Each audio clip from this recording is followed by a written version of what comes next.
A matemática é uma disciplina com implicações em diversas atividades do nosso cotidiano. Desde a simples tabuada, passando pelo cálculo de porcentagens e regra de 3, até operações mais complexas envolvendo funções, sistemas e polinômios. Outros assuntos dentro da matemática possuem aplicações mais restritas, porém, mesmo assim, fazem parte do currículo das escolas e são cobrados em provas. O objetivo desse curso é fornecer conhecimentos básicos acerca dos temas mais solicitados em questões de matemática nos concursos públicos. Vale ressaltar que estas aulas são apenas mais uma ferramenta de auxílio aos seus estudos, sendo necessário um maior aprofundamento de sua parte, tanto na busca de outras fontes bibliográficas, quanto na resolução do maior número possível de exercícios. Bons estudos! Buscando uma apresentação mais didática, o curso foi dividido em diversos módulos, os quais estão listados a seguir.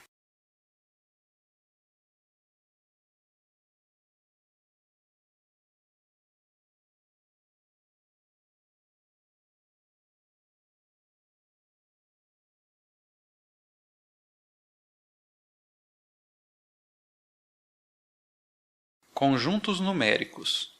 Os números que conhecemos podem pertencer a diversos conjuntos numéricos. Números inteiros. Primeiramente, vamos definir o chamado conjunto dos números inteiros. Um número inteiro é aquele que não possui casas decimais. Podem ser positivos ou negativos e incluem o elemento neutro zero. A figura representa uma reta numérica com os números inteiros de -9 a +9. Vale ressaltar que o zero não é considerado nem positivo nem negativo. O conjunto dos números inteiros é representado pela letra Z maiúscula. A letra Z vem do termo alemão que significa número, Zahlen. Números naturais. O conjunto dos números inteiros possui como subconjunto o conjunto dos números naturais. Os números naturais são os números inteiros não negativos, ou seja, os números inteiros positivos, incluindo o número zero. São os números mais utilizados em nosso cotidiano, pois são aqueles com os quais nós realizamos contagens.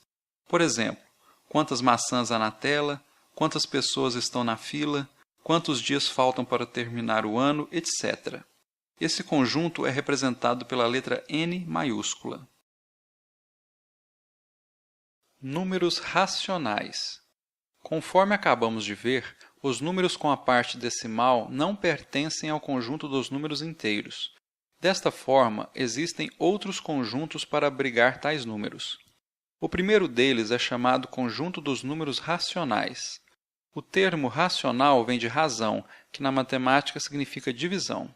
Assim, um número racional será um número composto pela divisão de dois números inteiros, por exemplo, 5 meios, 3 décimos, 40 quintos, etc.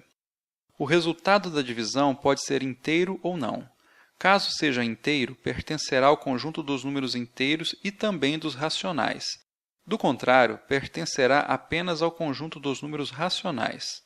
Por exemplo, o número 40 quintos pertence aos dois conjuntos, pois o resultado da divisão é igual a 8, que é um número inteiro.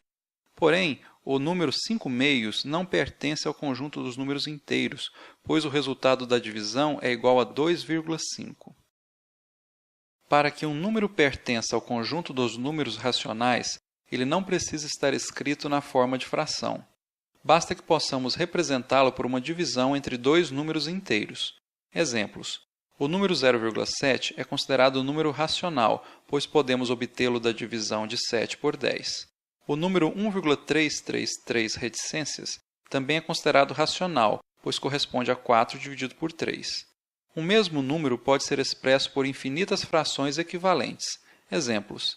0,7 pode ser expresso por 7 décimos, 70 centésimos, 14 vinteavos, etc. O número 1,333 reticências pode ser expresso por 4 terços, 8 sextos, 40 trintaavos, etc. Além disso, vale ressaltar que todo número inteiro também é considerado racional, mas o contrário nem sempre é verdadeiro.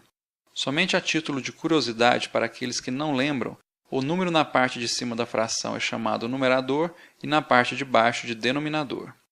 Os números racionais são representados pela letra Q maiúscula. Essa letra vem do termo quociente, que significa divisão. Números irracionais. Nem sempre é possível representar um número pela divisão de dois números inteiros. Nessas situações, o número irá pertencer a um conjunto chamado conjunto dos números irracionais. Esse conjunto é representado pela letra I maiúscula. O termo irracional, neste caso, não significa aquele que não raciocina, mas sim aquele que não vem de uma razão. São exemplos de números irracionais as raízes que não são exatas, as constantes matemáticas como π, os resultados não exatos de funções trigonométricas, logarítmicas, etc. Um número irracional não pode pertencer ao conjunto dos números racionais e vice-versa. Números reais.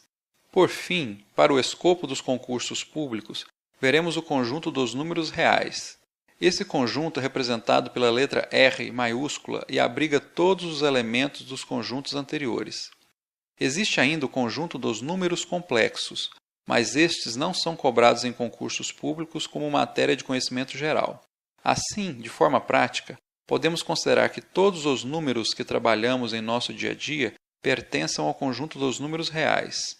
As exceções serão abordadas no decorrer do curso, mas se aplicam a situações muito específicas. A figura abaixo ilustra o chamado diagrama de Venn, o qual, neste caso, demonstra a relação entre os conjuntos numéricos estudados. Observe que cada conjunto é subconjunto do outro, com exceção do conjunto dos números irracionais. Exercício. Informe a qual ou quais conjuntos pertencem os números abaixo. Dê uma pausa na execução do vídeo, pois as respostas serão mostradas em seguida.